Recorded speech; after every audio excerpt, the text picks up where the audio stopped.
Good day, guys. Today I want to discuss with you guys how to stay successfully married with an African man, in my own case a Nigerian man, an Igbo man. So it gets some certain things you need to understand if you decide to be in a relationship or marriage with an African man. The most important thing is to understand where your husband or boyfriend come from.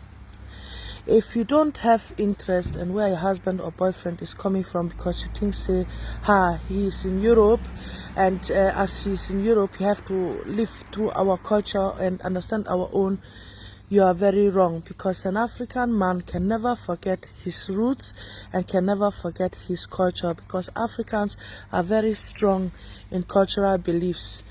So you first of all have to understand that your man come from Africa. And then you also have to understand that Africa and Europe is not the same. That a man from Africa will always have responsibilities towards his family home. Because in Africa, children are raised to take care of their family if they are wealthy enough. And also take care of their parents if their parents get old, because Africa don't have a social system like Europe where old people are supported by the government. That is number one, because I know many times it leads into fights in different relationships. I have seen that African men are sending money home to their family. Some German women, some Oyibo women, some white women don't want to understand the fact that that is the responsibility of him, and that no matter how you will discuss with him, you can never change that. It is better for you to be supportive and showing him with that you understand the background where he is coming from. Because if you don't understand the background where your partner is coming from, your relationship can never work. Another thing is, with African men, you can never expect as a white lady that things will be complete equal. African men are raised up in an environment where women respect their man. So if you quarrel with your man, which can happen, it can happen even in any kind of marriage. Quarrel is a normal thing, misunderstanding is a normal thing. Mind the way you address your partner, because the moment you start insulting him, that one is a no-go, and that one will remain in his head. Insult is something African men hardly take from their women. So if you think you must insult your partner, then it is not going to be benefiting you in any way.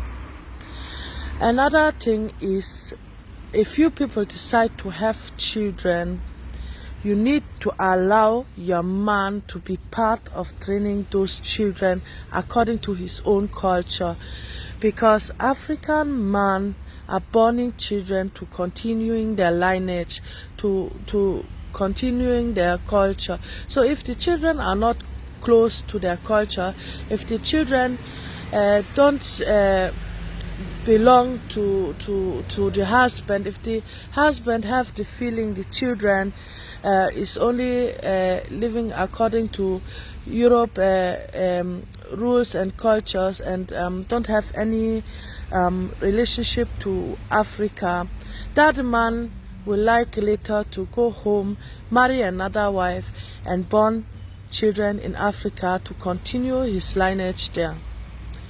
So as a white lady, give your husband the chance to teach that child you people have his culture.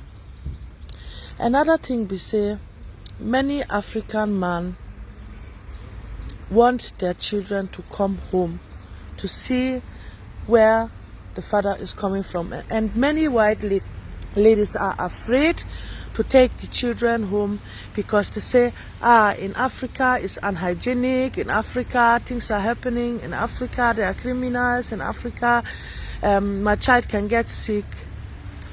If you know, say, you cannot allow your man, your husband or your boyfriend or whatever to take your child home, please don't born children with him, because it is very, very important for your child to know that that the father is coming from Africa, that there's another home that child have, because in African culture, children belongs to the father.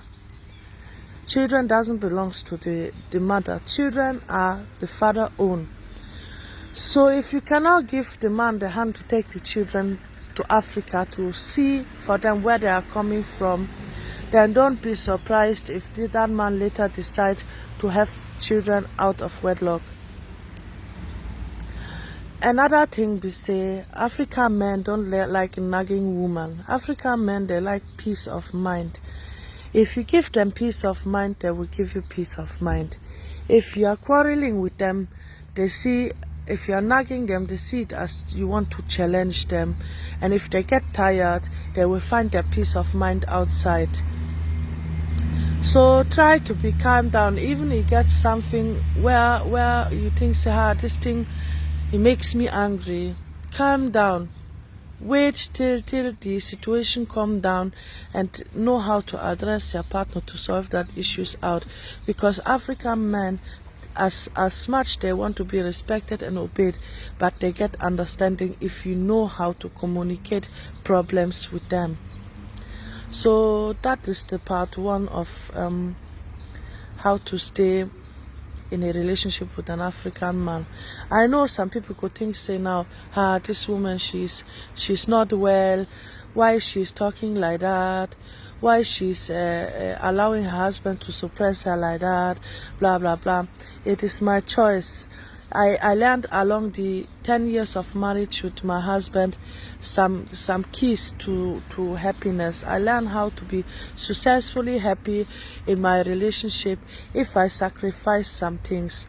And I learned that if you know how to address your partner in a manner and in a respectful way, your partner definitely will get time and attention for you to expose yourself, to explain him what you think, to talk with him about problems. But the way some of we white women want to solve problems, an African man will never understand that and never allow that to happen, because for him it's like you are disrespecting him.